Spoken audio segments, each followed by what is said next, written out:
Bonjour à toutes et tous, évidemment bonjour Gabriel Attal et merci d'être avec nous aujourd'hui, c'est un grand plaisir de vous accueillir. Le temps nous est compté me semble-t-il, donc je ne vais pas y aller par quatre chemins et je vais y aller droit au but, avec une première question concernant la décentralisation. Le Premier ministre Sébastien Lecornu, dès qu'il a été nommé, a annoncé le 14 septembre qu'il souhaitait lancer une grande réforme décentralisatrice dans ce pays, et notamment qu'elle ferait l'objet d'un débat au Parlement. Nos députés sont ici de l'Assemblée nationale. Partant du constat qu'il y a nécessité de rendre l'action publique plus claire et plus lisible aux yeux des citoyens, le MoDem, évidemment, c'est un thème qui nous est très très cher. Vous sortez de 3 jours dans l'Hérault, me semble-t-il, avec le maire d'une petite commune de Candiargues, 2100 habitants. On voulait simplement recueillir vos premières impressions sur ce moment sur le terrain auprès de ce maire-là, et puis savoir quelles sont vos grandes idées sur la décentralisation et qu'est-ce que vous avez appris de votre déplacement avec ce maire. Eh ben, merci beaucoup. J'étais ravi par ailleurs de te croiser puisqu'il est Sétois.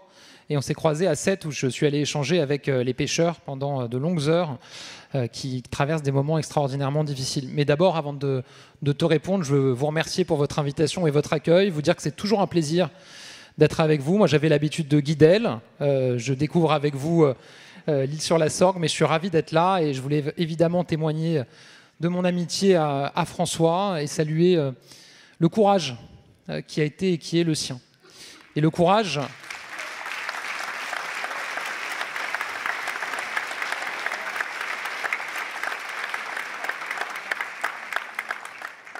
Le courage, c'est quelque chose de constant au MoDem. C'est ce que j'ai toujours apprécié. C'est pour ça que j'ai toujours aimé venir à votre rencontre. Il y a eu le courage de l'indépendance en 2002 en refusant la fusion avec l'UMP. Il y a eu le courage de l'audace en étant très précurseur dans le refus du clivage droite-gauche, dans lequel tant et tant cherchent en permanence et encore aujourd'hui à nous remettre.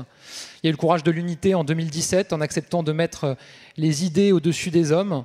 Le courage de la constance en portant un certain nombre de sujets à bras-le-corps depuis très longtemps, et puis le courage du gouvernement. Et je veux saluer le courage qui a été le tien, François, et celui de ton gouvernement pendant ces 9 mois, dans une période extraordinairement difficile pour le pays.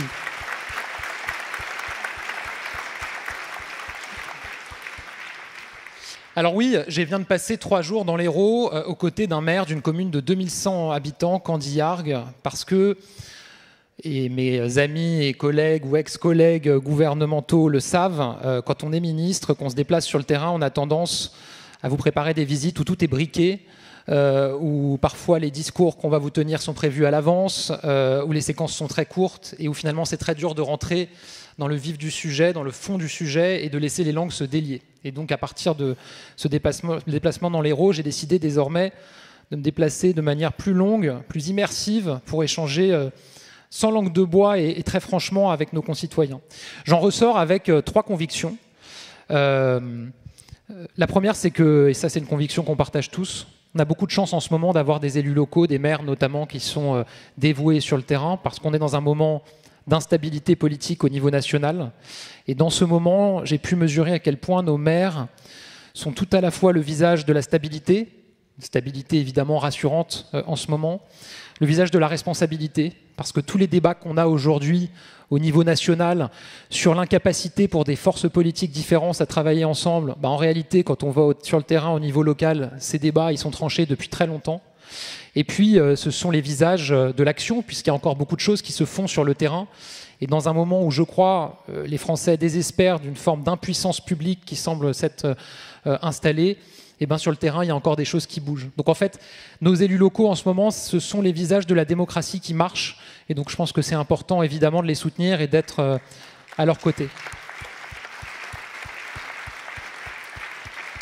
Et donc oui, je trouve ça très bien que le Premier ministre ait ouvert cette question de la décentralisation. Je pense qu'elle fera l'objet, si ce n'est de décisions, en tout cas de débats qui seront essentiels pour trancher ensuite, notamment en 2027.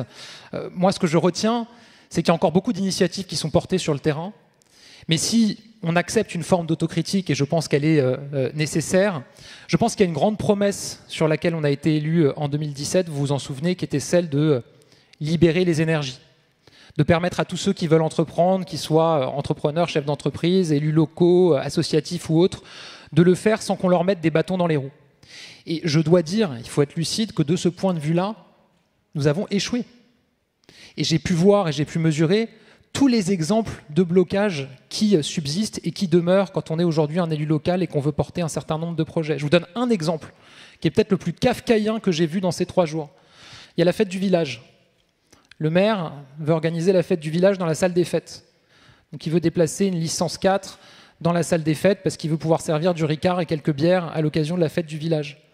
On a l'État qui lui dit la fête du village, elle a lieu à moins de 100 mètres d'une crèche. Donc c'est pas possible. Alors il répond, mais non seulement ça dure que 3 jours, donc c'est pas comme si on installait un distributeur de bière ou de Ricard en permanence à cet endroit. Puis par ailleurs, c'est ma commune, je la connais, c'est à plus de 100 mètres de la crèche. Et l'État lui a envoyé les gendarmes pour mesurer la distance entre la salle des fêtes et la crèche. C'est un exemple parmi d'autres. Mais on ne peut pas objectivement attendre des élus locaux, attendre des Français, attendre de ceux qui entreprennent qu'ils aient confiance en nous au niveau national si on n'est pas capable de leur donner la confiance minimum qui est attendue pour entreprendre aujourd'hui sur le terrain. Donc moi, ce que j'attends et ce que j'espère, c'est qu'au moins sur ce sujet-là, on pourra avancer à très court terme. Et sur les questions de décentralisation, je pense que toutes les formations politiques, on y travaillera et ça fait partie de cette démarche Nouvelle République que j'ai lancée dimanche dernier à Arras.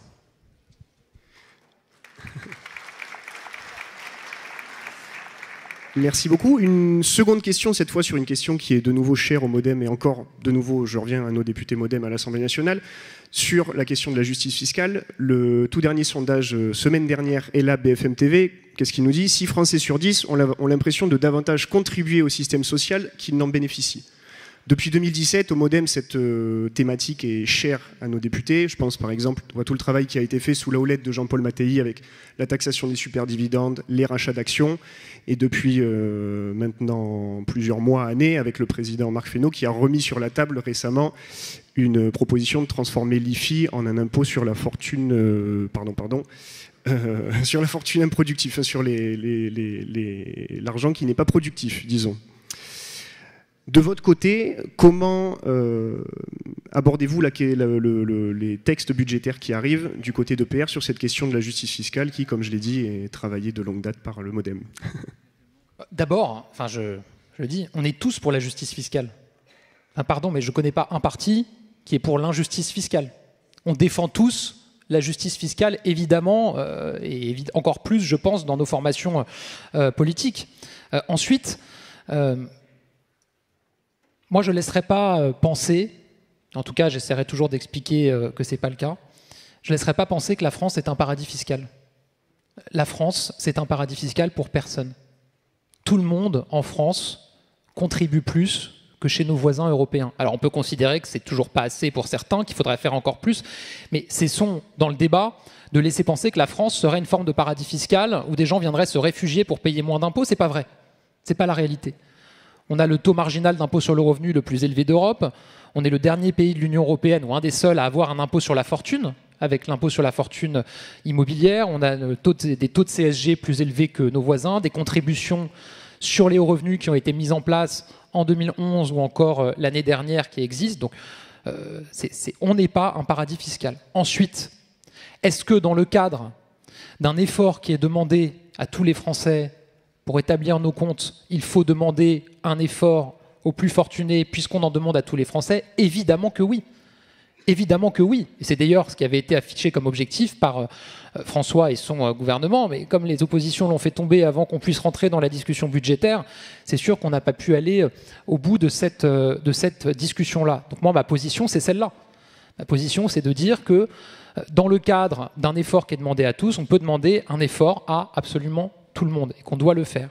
D'autant plus que c'est, je crois, il me semble, ce qui permettra, je l'espère, un compromis sur le budget pour permettre au gouvernement de tenir et un budget d'être adopté. La réalité, c'est qu'il faut parvenir à ce compromis avec le Parti socialiste. Et je veux le dire ici, ça me semble très important de le rappeler, le compromis, il doit se chercher avec le Parti socialiste et être trouvé avec le Parti socialiste. Un autre compromis d'un autre côté n'est ni souhaitable ni possible. Je pense que c'est important de le redire et de le réaffirmer. Donc nous, on prendra notre place, on assumera notre rôle dans ces discussions qui auront lieu, mais c'est des discussions qui sont menées par le Premier ministre. Je veux dire, objectivement, le président a fait un choix de méthode, il a nommé un Premier ministre en le chargeant de trouver un compromis avec les forces politiques et de le présenter ensuite au Parlement. On avait proposé une autre méthode. On avait proposé que on peut essayer autre chose après un an où on a nommé un Premier ministre en considérant qu'il ferait l'équation politique. On s'est dit que peut-être on pouvait essayer de dire que l'équation politique précède la nomination d'un Premier ministre. Donc on a proposé qu'un négociateur soit nommé, qui mette les partis politiques autour de la table, qui puisse trouver un compromis de budget et qu'ensuite un Premier ministre soit nommé. Le président a fait un choix différent. C'est sa prérogative, c'est les prérogatives institutionnelles. Et donc c'est aujourd'hui le rôle de Sébastien Lecornu qui doit trouver ce compromis avec les formations politiques, nous le présenter, et évidemment, nous, on soutiendra un compromis qui aura été trouvé par le Premier ministre. Merci. Et enfin, une dernière question dans les 4 minutes 10 qui nous restent. Vous insistez très souvent, et puis nous aussi au Modem, sur le rôle de la jeunesse. Que dites-vous aux jeunes qui trouvent l'Europe encore trop technocratique, trop lointaine, trop abstraite ? Vous avez récemment d'ailleurs formulé à Arras une proposition visant à élire le président ou la présidente de la Commission européenne au suffrage universel direct. Comment est-ce que vous pensez que cette proposition-là peut permettre de rapprocher l'Europe des citoyens et plus particulièrement, je le dis en tant que jeune, avec le nombre de jeunes démocrates qu'il y a dans la salle, des jeunes de la jeunesse qui se sentent peut-être un peu éloignés des hautes sphères bruxelloises? D'abord, à Arras, j'ai lancé une démarche pour une nouvelle République, et je le dis, qui est ouverte à tous. Par-delà les partis politiques, y compris pour des personnes qui ne sont pas engagées en politique, vous pouvez aller vous renseigner, il y a un site internet pourunenouvellerepublique.fr, c'est ouvert à tout le monde, vous pouvez vous inscrire pour être capable de proposer un changement systémique pour notre pays dans les années qui viennent. N'hésitez pas à vous connecter. Sur l'Europe, je pense qu'il y a à la fois une forme d'habitude, parce que la réalité c'est qu'on est d'une génération qui n'a pas connu, avant le conflit ukrainien, la guerre sur le continent européen, qui a grandi avec les acquis de la construction européenne, la monnaie unique, la libre circulation. On n'a pas connu autre chose, nous. Donc c'est sûr que c'est peut-être plus facile pour des générations qui ont connu comment c'était avant d'être attachées à un modèle, à une construction qui a permis de changer profondément les choses. Ensuite, moi, je crois que ce qui permettra de convaincre les jeunes de l'importance de l'Europe, c'est évidemment l'affirmation de la puissance de l'Europe sur tous les sujets. On est quand même d'une génération qui a vu, quand on parle des géants du numérique, des GAFA, qui a vu les États-Unis gagner à chaque fois, alors qu'on a tous les talents et toutes les idées en France et en Europe. On est la génération qui a vu LinkedIn gagner, alors qu'il y a des Français qui avaient eu l'idée de Viadeo, qui a vu YouTube gagner alors qu'il y a des Français qui avaient eu l'idée de Dailymotion, qui a vu Apple gagner avec l'iPod alors que c'est des Français, Arcos, qui avaient inventé le baladeur MP3, qui a vu Uber gagner alors que c'est des Français qui avaient eu l'idée aussi de chauffeurs privés. On est la génération qui a vu toujours les Américains et aussi les Chinois gagner face aux Européens alors qu'on a les idées, les talents, et qu'ils prennent nos talents et nos idées pour développer ensuite leurs start-up et leurs entreprises. Je fais le lien avec, je vois Clara Chapas qui vient de s'afficher sur un écran devant moi, donc ça fait le lien avec probablement la discussion que vous aurez derrière. Mais si on veut que les jeunes aient confiance en l'Europe, il faut que l'Europe leur montre qu'elle n'a pas vocation à devenir l'EHPAD ou le Club Med du monde et une colonie chinoise et américaine pour le reste. Qu'elle a vocation à être une puissance qui est capable de peser et de s'affirmer.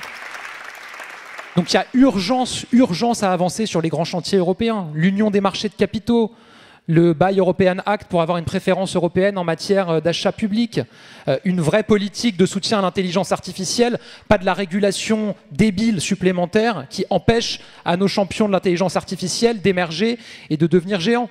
Voilà, donc ça c'est la première chose.